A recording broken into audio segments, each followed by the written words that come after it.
দর্শক, এই মুহূর্তে গাজীপুর শফিপুর থেকে আপনাদের সঙ্গে রয়েছি। আপনাদেরকে দেখানোর চেষ্টা করছি বাংলাদেশ আনসার ও গ্রাম প্রতিরক্ষা বাহিনীর ৪৬তম জাতীয় সমাবেশ অনুষ্ঠিত হবে। দর্শক, সেই জাতীয় সমাবেশে বক্তব্য রাখবেন বাংলাদেশের প্রধানমন্ত্রী তারেক রহমান।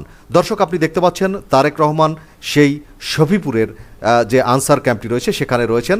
তিনি আনসার এবং গ্রাম প্রতিরক্ষা বাহিনী প্রদর্শন করছেন এবং তাদের সঙ্গে মত বিনিময় করছেন। দর্শক, কিছুক্ষণের মধ্যেই প্রধানমন্ত্রী তারেক রহমান তিনি এই ৪৬তম সমাবেশে বক্তব্য প্রদান করবেন এবং তিনি কিছু দিক নির্দেশনামূলক বক্তব্য প্রদান করবেন। দর্শক, আর দেরি না করে আমরা সরাসরি প্রধানমন্ত্রীর বক্তব্যে চলে যাই। উপস্থিত সম্মানিত সুধী মণ্ডলী, আসসালামু আলাইকুম। সগৌরবে উদযাপিত হচ্ছে বাংলাদেশ আনসার ও গ্রাম প্রতিরক্ষা বাহিনীর জাতীয় সমাবেশ। একটি সুশৃঙ্খল বাহিনীর জন্য অবশ্যই এটি একটি গৌরবজনক উপলক্ষ। এই শুভ লগ্নে আমি এই বাহিনীর সকল পর্যায়ের কর্মকর্তা, কর্মচারী এবং তৃণমূলের অকুতোভয় আনসার, ভিডিপি সদস্যা আপনাদের প্রত্যেককে জানাই আন্তরিক অভিনন্দন এবং শুভেচ্ছা। বাংলাদেশের মহান মুক্তিযুদ্ধে বাংলাদেশ আনসার বাহিনীর গৌরবজনক ভূমিকা রয়েছে। প্রায় ৪০,০০০ রাইফেল নিয়ে আনসার সদস্যরা স্বাধীনতা যুদ্ধে অংশগ্রহণ করেছিলেন। মুক্তিযুদ্ধে আনসার বাহিনীর ৬৭০ জন শহীদ হয়েছেন। বাংলাদেশ আনসার ও ভিডিপির ৪৬তম জাতীয় সমাবেশ থেকে আমি তাদের অবদানকে কৃতজ্ঞতার সঙ্গে স্মরণ করছি। একই সাথে আল্লাহর দরবারে যারা শহীদ হয়েছেন তাদের মাগফিরাত কামনা করছে। স্বাধীনতোত্তর বাংলাদেশে দেশের আইন শৃঙ্খলা পরিস্থিতির ব্যাপক অবনতি ঘটেছিল। দেশে এক অস্থিতিশীল এবং অরাজক পরিস্থিতির সৃষ্টি হয়েছিল।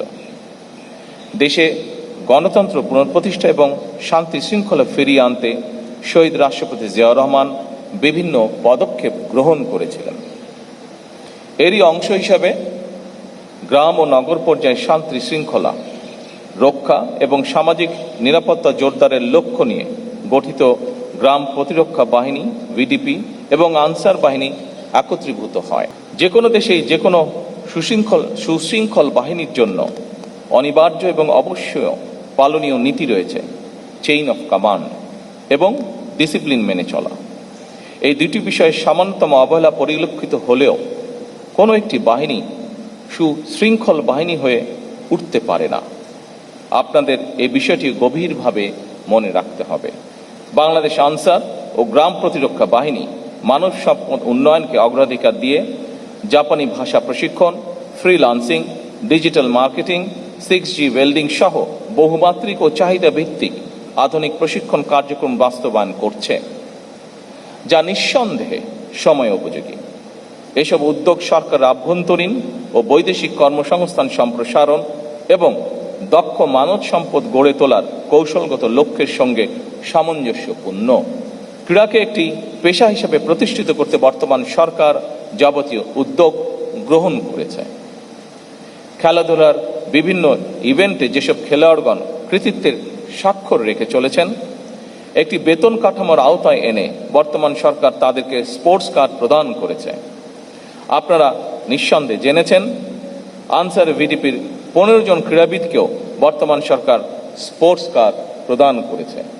আমি দৃঢ়ভাবে বিশ্বাস করি আপনাদের নিষ্ঠা, শৃঙ্খলা, পেশাদারিত্ব এবং গভীর দেশপ্রেমের মাধ্যমে বাংলাদেশ আনসার ও গ্রাম প্রতিরক্ষা বাহিনী ভবিষ্যতে প্রযুক্তি নির্ভর মানবিক সামাজিক বাহিনী হিসাবে ইনশাল্লাহ আত্মপ্রকাশ করবে।